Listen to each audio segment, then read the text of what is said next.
The Nigerian Air Force it has deployed some of its fighter jets and personnel to just the Plateau State capital.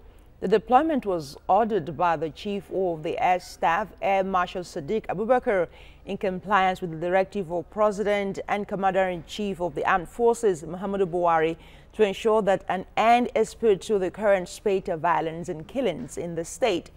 Security expert Patrick Agbambu joins us live now from Abuja to talk more on this.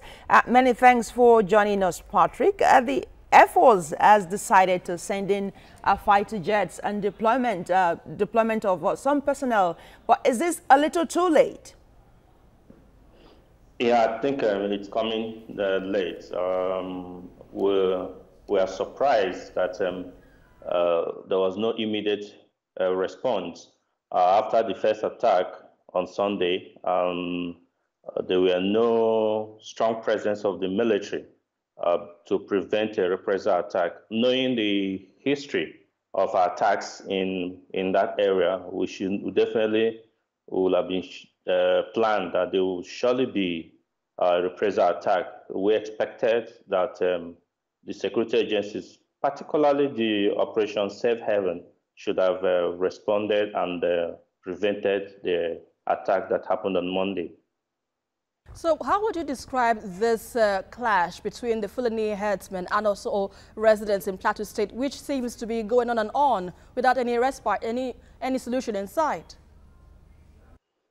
Again, it's been a recurrent decimal. It's been a big problem that we expect by now there should be a solution. The attacks are beginning to get disturbing, and maybe I will align with what the Commander-in-Chief, the President, did say when he called it that the madness is getting too far. I will expect that that is a marching order to the military, and like he said, that the military and the police should make sure that that madness stop. So to us that have been watching, we believe that it's enough. Enough is enough. The life of every Nigerian is very, very important for whatever reason. Whoever the so-called government are, whether headsmen, which many of us doubt, or whoever, should be stopped from carrying out this acts of killing. One recurring decimal is after this whole attack, the police will dust their guns and go back to their post, and so is the army, and no concrete answer, no concrete reason for this particular recurring clashes. How and why, or how can we get to the bottom of this in terms of investigation to unravel who really is behind the mask? Seriously speaking, from our own studies, I don't think there's need to search too far to find out who is behind the marks. These people are not spirits. They are operating from areas within the territory of Nigeria. So it's the purview of the security agencies to be able to know who these people are and where they are coming from. So some of us also that have been watching, we believe that intelligence agencies have really not been too fair to the country, because they should be able to provide information, timely information to the operation to nip these attacks in the bud. We believe that where attacks happen now and we're waiting for our next attack, it shouldn't continue.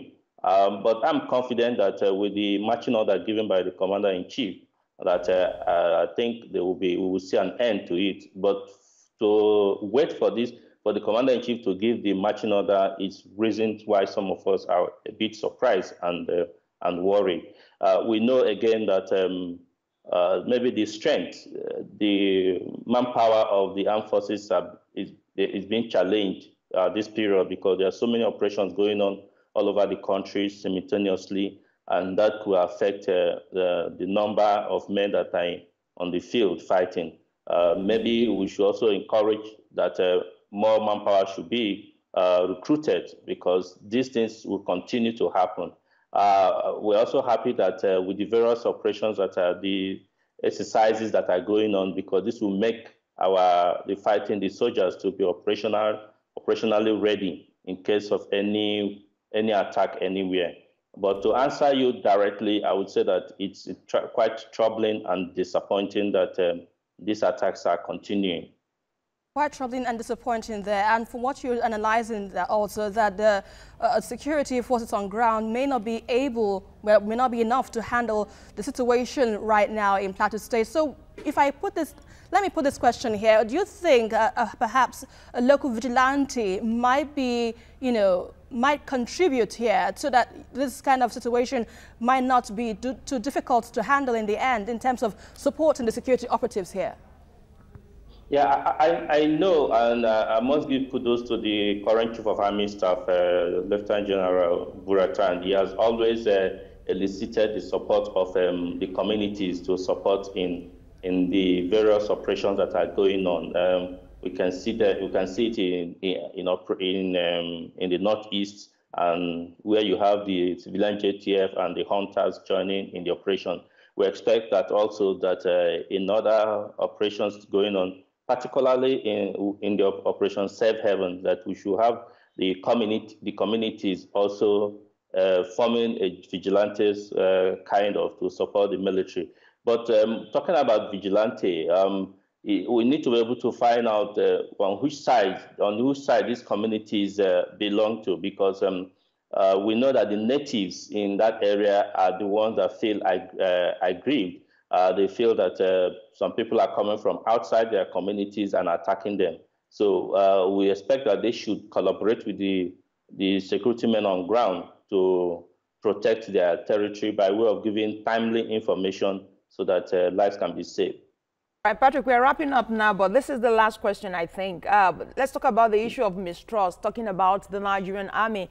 From the report we got earlier from Plateau State, there was a report that the Army told some people to stay in a particular classroom, that they will give them protection, only for them to be attacked and killed. And no thanks to the issue of monkeypox, though is a rumor, but that underscores the issue of mistrust between Nigerians and the Nigerian Army or our security apparatus in Nigeria. How did we get here, and how can we get out of it?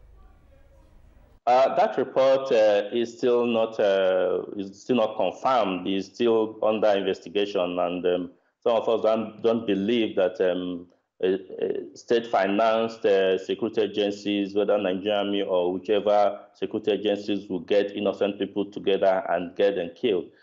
It's not likely to happen. We expect to get a quicker confirmation to that incident, and so that Nigerians can know the true situation of that. But talking about mistrust, I don't think there's enough reasons for people to begin to doubt the sincerity of the Nigerian military or the Nigerian security agencies, in spite of whatever reports they may have been hearing or may have been going on. We can see that even in the military, they don't spare any of their personnel that goes outside the purview of their operational order. So I think Nigerians should trust that these state agencies are there to protect them, and because there's no alternative. And knowing that the current dispensation, particularly in the Nigerian Army, where the Chief of Army Staff, whom most of us can actually speak that is upright and forthright, he will not condone any of his personnel doing something that is not encouraged. So I think, like, I will call on Nigerians to trust this Nigerian Army. They can't go do anything contrary to what their schedule is supposed to be. Agbambu, security expert, we would like to thank you very much for your contributions on TVC News Hour.